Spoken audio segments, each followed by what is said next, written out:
Както ли сте забелязали, вече че аз рядко давам, да?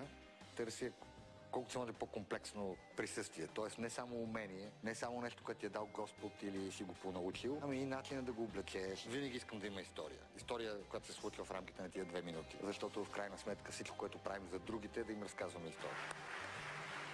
Хайде ти си късмет. Но звездичката.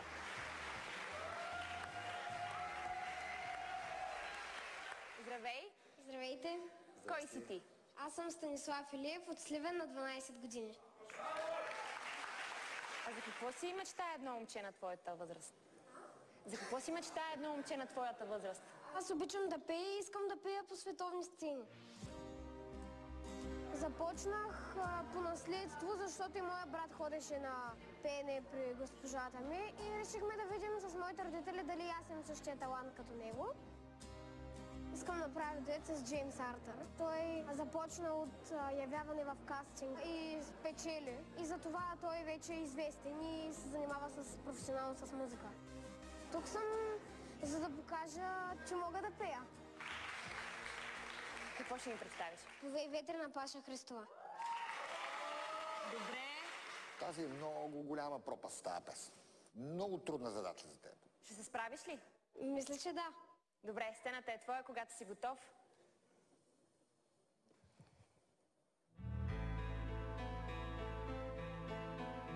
Дождь, сняг и мраз, тих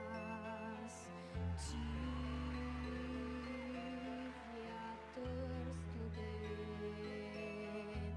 все питам аз, де си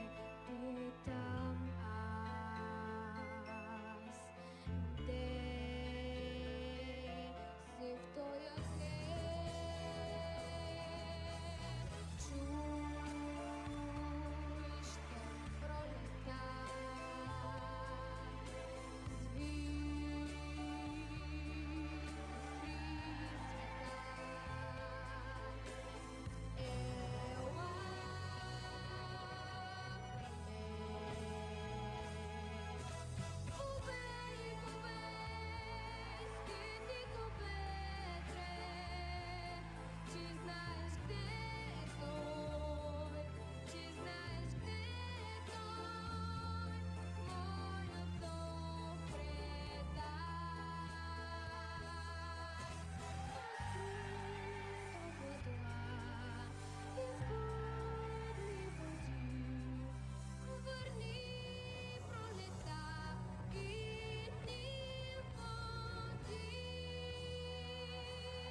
Пръсна момче!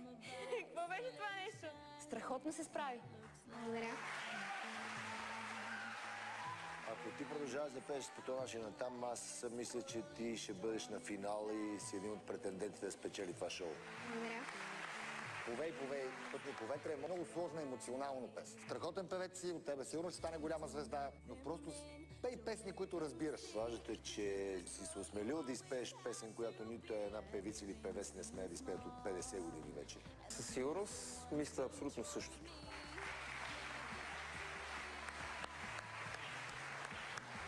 Любо? Да, от мене. Дай от мен. Дай от мене. Имаш 4 пъти да и ще се видим в следващия кръг на предаването. Благодаря. Желаем ти успех! Благодаря. Чао, чао! Супер си! Браво! Може да прекръснеш мама. Улека му най-накрая на човека. Адски силен ден. Да, бе, днес много добре. Аз се надявам, че се появи талант, който не е пеене. Много съм щастлив. Това е един изключителен момент и никога няма да го забравя.